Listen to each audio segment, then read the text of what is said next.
My relationship with my stepdaughter, Caitlin, is non-existent. I know that she wants me gone and she hates me. She says it all the time. Caitlin inserts herself constantly in my relationship with Danielle. I guess she feels like she needs to protect her mother.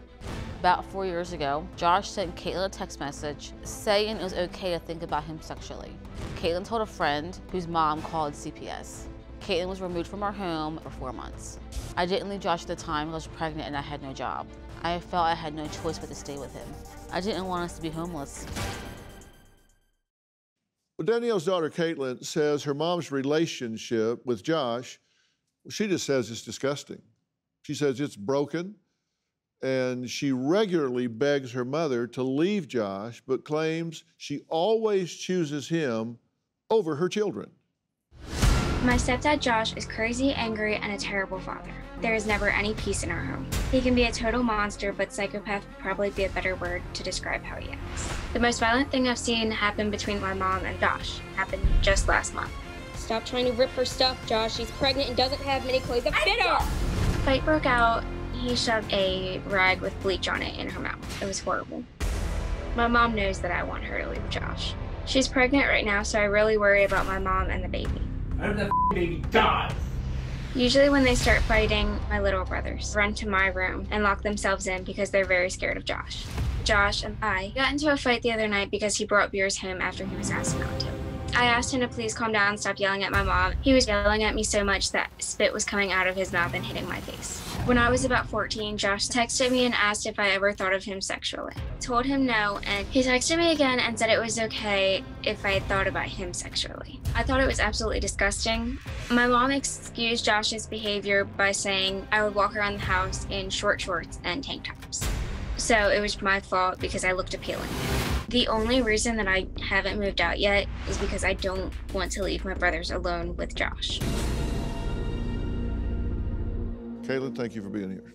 You're welcome. This is not a fun topic. No, not really. There is hypersexuality and poor impulse control associated with bipolar. If you're bipolar, I don't know whether you are or not, but that certainly is an issue with that. Do you recall this interaction with Caitlin? I do. And what did you say about that? I was horrified. What did she say about it to you? She said that she was really upset about it. And then after the 4 months were up and CPS allowed me to come back in the home, she told me to come back home. I didn't really have much of a choice but to come back home. And you say that she doesn't want Josh to go to prison for a long time for, quote, a little abuse? Yes, that's what she's told me. Are you staying in this out of fear? Not wanting to raise these children alone? Finances? What? I mean, let's just be honest here, because let me tell you, we're up against it. And I want to help where I can, but we got to just put it on the table here, because if you think for a second that I'm down with leaving this 4-year-old and 2-year-old with you having to run interference and protect them in the midst of this chaos, listen, that's something I can't abide. I just can't do that. Like I said, I'm a mandated reporter. It's endemic upon me to either put something in place here that obviates this or reporting it, one of the two.